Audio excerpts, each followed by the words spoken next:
ہمارے ساتھ رہے گا محمد حسن صاحب نے بھی ہمیں جوائن کیا ہے، نوجوان ریسرچر، اسکالر، ایجوکیشنسٹ، اور مذہب اور زبان اس کے اوپر ان کی دسترس ہے، اور نامور اسکالر جاوید احمد خان سے فیض پانے والوں میں سے بھی ہیں۔ محمد حسن، بہت شکریہ آپ کا، آپ ہمارے ساتھ ہیں۔ بات ہم کر رہے ہیں بنیادی طور پہ پاکستان کے اندر انتہا پسندی کے پیرائے میں۔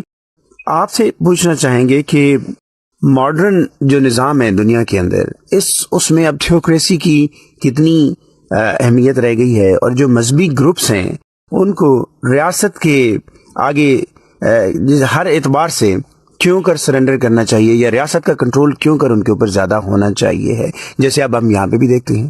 بہت شکریہ جناب اسد صاحب۔ دیکھیے، بنیادی بات یہ ہے کہ مذہبی قوتیں پاکستان میں ہوں یا دنیا کے کسی بھی ملک میں ہوں، وہ ایک نقطہ نظر اور آئیڈیالوجی رکھتی ہیں۔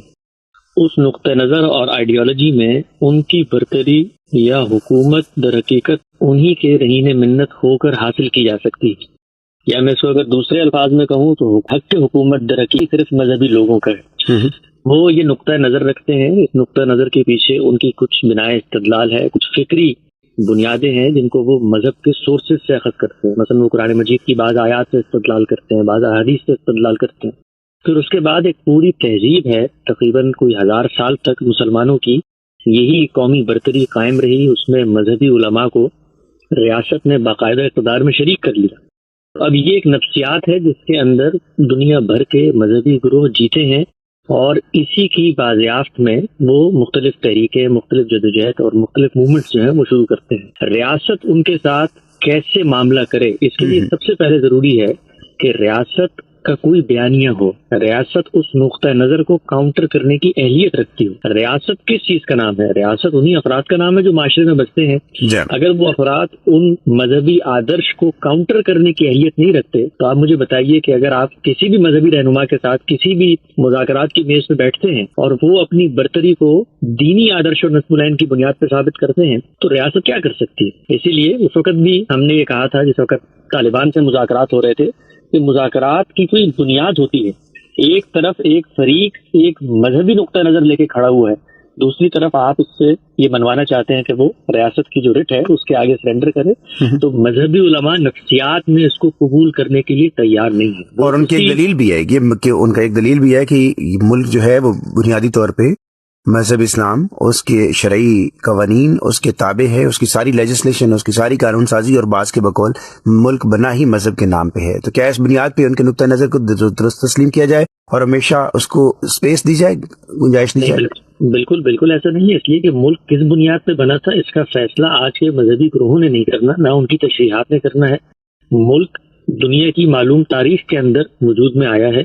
ملک جس عہد میں وجود میں آیا ہے اس میں جو روح تھی جس کے تحت ملک وجود پذیر ہوا ہے وہ یہی تھی کہ دنیا میں قومی ریاستیں اپنے انفرادی تشخص کے ساتھ قائم رہتی ہیں۔ پاکستان کے بانی محمد علی جناح نے اسی مقدمے کو دنیا کے سامنے پیش کیا ہے، یہی چیز ہے جو انہوں نے منوائی ہے۔ انہوں نے بتایا ہے کہ مسلمان ایک قومی حیثیت میں جداگانہ اپنی حیثیت رکھتے ہیں، لہٰذا ہر تعریف جو قوم کی کسی بھی قوم پہ صادق آ سکتی ہے مسلمانوں پر بھی آتی ہے، لہٰذا مسلمانوں کو ایک الگ ملک دیا جائے، خطہ ارض دیا جائے۔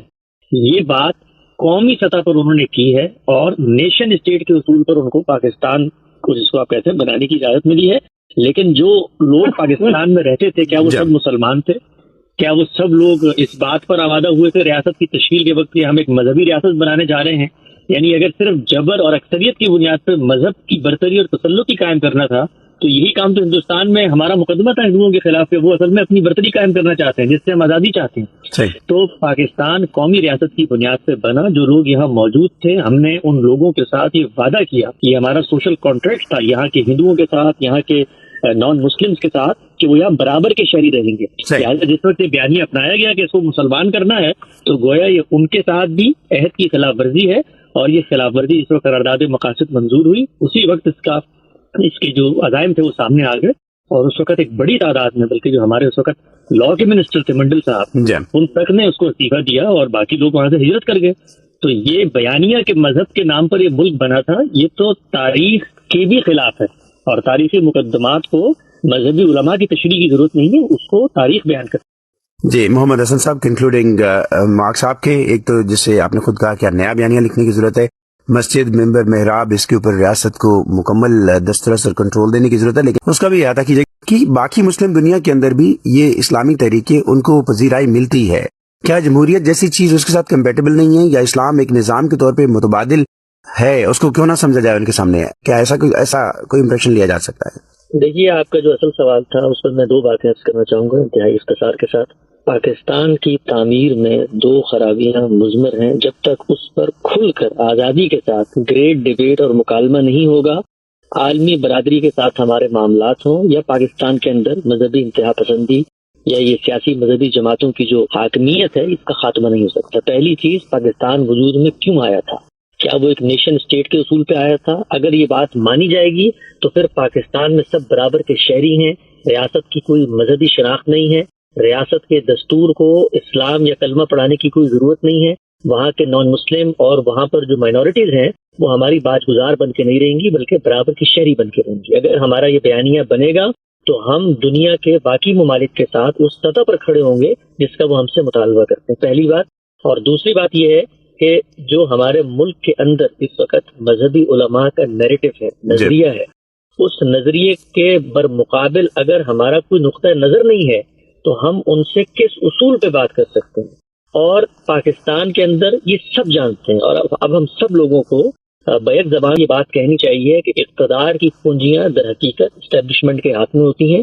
وہ اسٹیبلشمنٹ ان مذہبی گروہوں کے ساتھ معاملات کرتی ہے۔ عالمی برادری اب ہم پر اعتماد کرنے کے لیے تیار نہیں ہے۔